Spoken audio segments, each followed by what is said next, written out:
بھائی گجرات سے، انہوں نے سوال کیا ہے کہ نبوت بڑی ہے یا امامت؟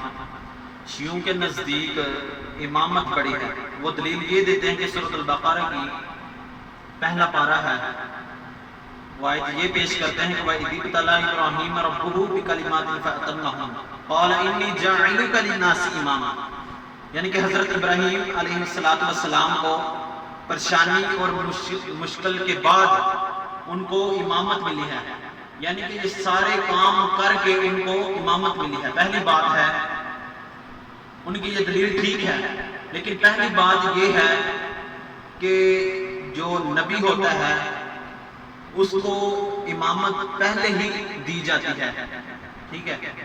اور پھر میں آپ کو دلیل سناتا ہوں، دکھاتا بھی ہوں کہ نبوت بڑی ہے۔ اس کی کیا دلیل ہے؟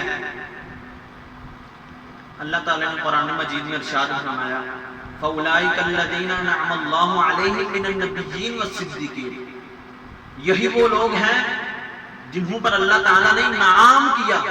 سب سے پہلے کنہوں پر؟ نبیوں پر۔ یہ نہیں آیا کہ سب سے پہلے اماموں پر، پہلی دلیل۔ دوسری دلیل صحیح بخاری کے اندر ہے کہ ان تؤمن باللہ وملائکتہ وکتبہ ورسلہ، کہ جو شخص خالق کائنات پر ایمان لایا، وملائکتہ اور فرشتوں پر، وکتبہ اور اس کی کتابوں پر، ورسلہ اور اس کے رسولوں پر، یہ نہیں آیا کہ وہ امام ہی ہو اس کے امام پر، نہیں۔ اس سے کیا پتہ چلتا ہے؟ اور پھر جب ہم کلمہ پڑھتے ہیں اشہد ان لا الہ الا اللہ واشہد ان محمد عبدہ ورسولہ، واشہد ان رسول، یہ پڑھتے ہیں وہ امام ہی نہیں، اشہد ان محمد عبدہ ورسولہ ہم پڑھتے ہیں۔ تو محترم بھائیو، ہمیں چاہیے کہ حق پر سن کر اس پر عمل کرنے توفیق عنایت فرمائے۔